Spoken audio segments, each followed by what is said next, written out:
Olá pessoal, hoje nós vamos trabalhar as primeiras etapas do desenvolvimento de um embrião, processo chamado de clivagem ou segmentação. Mas o que é a clivagem ou segmentação? Nós consideramos clivagem as repetidas divisões mitóticas do zigoto que resultam no rápido aumento do número de células. Ou seja, a partir de um embriãozinho de uma única célula chamada zigoto, nós vamos ter várias divisões mitóticas, aumentando rapidamente o número de células nesse indivíduo. Observem aqui, a clivagem acontece ainda com a zona pelúcida intacta.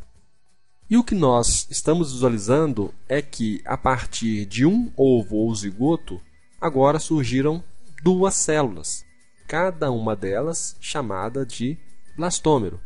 Observem que ainda estão presentes o primeiro e segundo polócitos ou corpúsculos polares, estruturas que estão em processo de degeneração. Mas nós temos aqui um embrião no estágio de duas células, apresentando dois blastômeros, que continua a divisão mitótica passando para 3, 4 blastômeros, ainda para 8 blastômeros e assim sucessivamente. Mas observem que a zona pelúcida continua intacta em todos esses modelos. Uma coisa chama a atenção: se a zona pelúcida está intacta, significa que o embrião não está aumentando de tamanho. Mas como se estão aumentando o número de blastômeros? Isso porque a cada divisão mitótica há uma redução no volume desses blastômeros. Então observem que está ocorrendo um aumento do número de blastômeros, porém uma diminuição no tamanho de cada um desses blastômeros. Isso é possível porque, como nós já vimos na revisão lá do segundo grau, referente a tipos de óvulos contra a distribuição de vitelo, no caso de mamíferos, inclui aí os primatas, inclui os animais domésticos, o ovo é isolesto ou oligolesto, ou seja, tem uma pequena quantidade de vitelo distribuído homogeneamente por todo o citoplasma. Esse é um fator que vai permitir que a divisão dos blastômeros ocorra sem atrasos, fazendo com que essas células tenham o mesmo tamanho. E ainda, a cada divisão, há uma distribuição desse pouco vitelo entre cada um desses blastômeros que surge. Então, em um ovo isolesto ou oligolesto, temos uma segmentação total, né? Toda a célula se divide igual, porque cada blastômero que surge tem o mesmo tamanho. Essa é a característica da clivagem ou segmentação de mamíferos que nós estudaremos nesse semestre. Agora, tudo bem. A partir, normalmente, de 8 células em embriões humanos, nós observamos um fenômeno chamado de compactação. O que caracteriza a compactação? A compactação é caracterizada por uma formação de junções celulares, fazendo com que os blastômeros tornem-se aderidos, fortemente unidos uns aos outros. Nessa etapa, de estágio de 2 células, 4 células, 8 células, nós vamos ter uma fraca união, adesão entre essas células. Porém, a partir de 8 células em humanos, a partir de 32 células em bovinos, essa compactação se estabelece. Nessa fase, no caso de compactação, nós vamos ter o embrião chamado ou classificado como sendo uma mórula. Como assim? A partir de estágio de 8 células, com um aumento mitótico do número de blastômeros, o nosso embriãozinho vai ser chamado de mórula, simplesmente pelo fato de apresentar uma superfície irregular devido à existência dos blastômeros, lembrando um pouco aquela fruta amora, que tem a superfície bem irregular. Então, nós convencionamos chamar, no caso de embriões humanos, a partir de 8 células de mórula. Então, vamos recapitular que o embrião, a partir de um zigoto, vai passar para o estágio de 2 células, para o estágio de 4 células, para o estágio de 8 células e, posteriormente, mórula.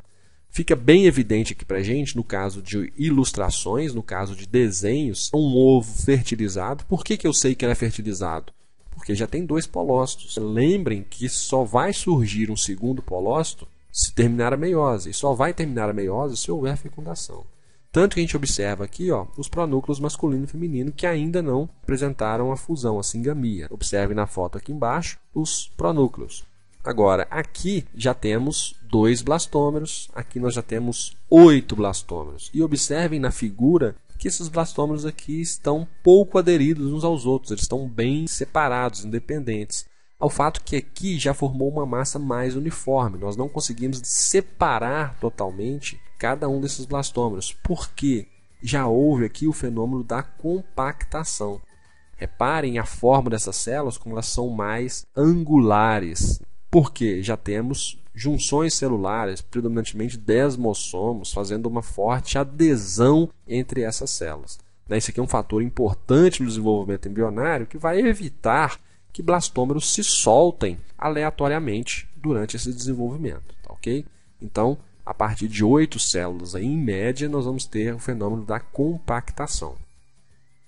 Observem uma foto ilustrando também o embrião na fase de mórula, onde nós podemos evidenciar aqui os vários blastômeros. Reparem que nas junções nós temos aqui áreas de forte adesão, né? As células não estão tão circulares, elas estão mais angulares no encontro dos blastômeros, e ainda tem a zona pelúcida intacta perifericamente nesse embriãozinho. Continua a divisão mitótica nesse embrião. Nós temos aqui uma massa compacta de células chamada de mórula. Reparem que a zona pelúcida está intacta ainda. E num determinado momento vai começar a ter uma retenção de fluido no interior desse embrião, formando-se uma cavidade chamada de blastocele. Reparem, com a retenção desse fluido, blastômeros são empurrados para a periferia.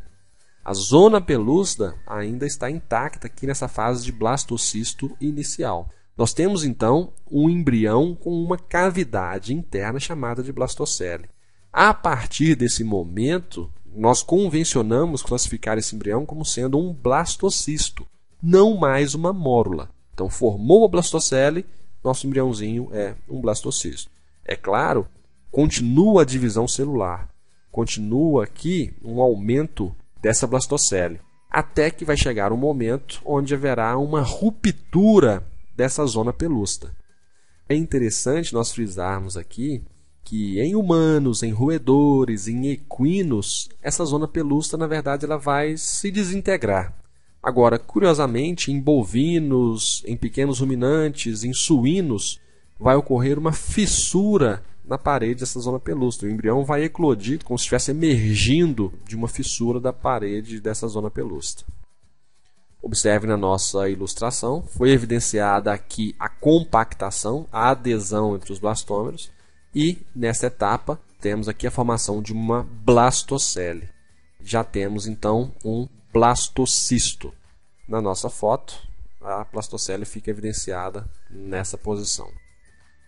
Isso significa, pessoal, que nessas 2 últimas aulas, então, nós estudamos o fenômeno da fecundação, que vai ocorrer normalmente na região da ampola da tuba uterina, e, consequentemente, a partir de ampola istmo, nós vamos ter o trânsito, não mais de um gameta feminino, mas agora de um embrião. Então, formou-se um zigoto, o embrião no estágio de 2 células, 4 células, 8 células, mórula. E em humanos, nessa transição de mórula para blastocisto, coincide com a chegada do embriãozinho no útero. Normalmente, a gente pega aí bovino, equino, o embriãozinho estará chegando no útero por volta aí de 4º, 5º dia após a fecundação, na fase de blastocisto. Em humanos, ele chega na transição aí de fase final de mórula até fase inicial de blastocisto. O próximo passo aqui vai ser, nos próximos dias, ocorrer a fixação desse embrião no endométrio, né? Nessa mucosa que reveste o útero, para que o embrião possa, de uma forma mais eficiente, buscar nutrientes da mãe. Agora, com esses conhecimentos básicos de cavitação, transição aí de mórula para blastocisto, nós já podemos entender um fenômeno conhecido como gemelidade. Agora, o que é gemelidade? Num primeiro momento, a gente pode pensar que é muito simples eu conceituar a gemelidade. Será que é mesmo? Como vocês conceituariam gemelidade? Pensem um pouquinho. Se nós pegarmos a definição, gemelidade é a ocorrência de nascimentos múltiplos em espécies onde o parto normalmente é simples. Então, olha só, gemelidade é caracterizada por desenvolvimento de uma gestação de múltiplos embriões e fetos apenas em espécies onde o parto normalmente é simples, em espécies uníparas, ou seja, em humanos, em bovinos, em equinos. Se tivermos mais de um embrião se desenvolvendo numa mesma gestação, nós consideramos gemelidade. Por outro lado, nas espécies multíparas, onde é comum termos mais de um produto por gestação, o termo gemelidade não se aplica. E nós temos dois tipos de gemelidade. A monozigótica, normalmente conhecida ou popularmente conhecida como gemelidade univitelina ou idêntica, e a gemelidade dizigótica, onde dá origem a gêmeos bivitelinos ou também conhecidos como fraternos. Vamos ver como que essas duas gemelidades ocorrem ou surgem. Primeiramente, a gemelidade dizigótica. Como o próprio nome diz, dizigótica significa que ocorreu a formação de dois zigotos. Em espécies uníparas, num determinado ciclo reprodutivo, ao invés de ter a liberação de um único ovócito secundário, por um determinado fator, houve a liberação de dois ovócitos secundários. Cada um desses ovócitos foi fecundado por um espermatozoide. Consequentemente, dois zigotos se formaram. Cada um deles continuou o desenvolvimento para o estágio de 2 células, 4 células, 8 células, mórula, blastocisto, chegando no útero 2 mórulas ou blastocistos. Cada um desses blastocistos vai se fixar no endométrio e teremos numa mesma gestação o desenvolvimento de 2 embriões e posteriormente 2 fetos. Então, a fêmea liberou 2 gametas femininos, cada um deles sendo fecundado por um espermatozoide. Essa gestação pode ocorrer com esses embriões se desenvolvendo próximos ou mesmo distantes em regiões distintas do útero. E também podem se desenvolver muito próximos um do outro, tendo inclusive uma aproximação intensa entre o córyon, entre a placenta desses embriões. Isso vai variar de acordo com a posição em que esses embriões se implantam. Mas nós temos aqui no caso uma representação então de uma gemelidade dizigótica. Para nós entendermos, esses embriões vão ser do mesmo sexo? Podem ou não ser do mesmo sexo. Uma gemelidade dizigótica vai caracterizar para a gente como se fosse 2 irmãos se desenvolvendo no mesmo momento. Então, nós não temos aí o mesmo material genético, então, consequentemente, podem ser de sexos iguais ou de sexos diferentes. Diferentemente do observado nos gêmeos monozigóticos. Olha só, o próprio nome já me dá uma ideia. Monozigótico significa que a gemelidade surgiu a partir de um único zigoto. Significa que a fêmea liberou um único ovócito secundário, que foi fecundado por um espermatozoide. Formou-se o embrião no estágio de 2 células, estágio de 4 células, 8 células, mórula. E o mais comum é que lá na fase de blastocisto, quando acontece a cavitação, ao invés de formar um único embrioblasto, formaram-se 2 embrioblastos. Como assim?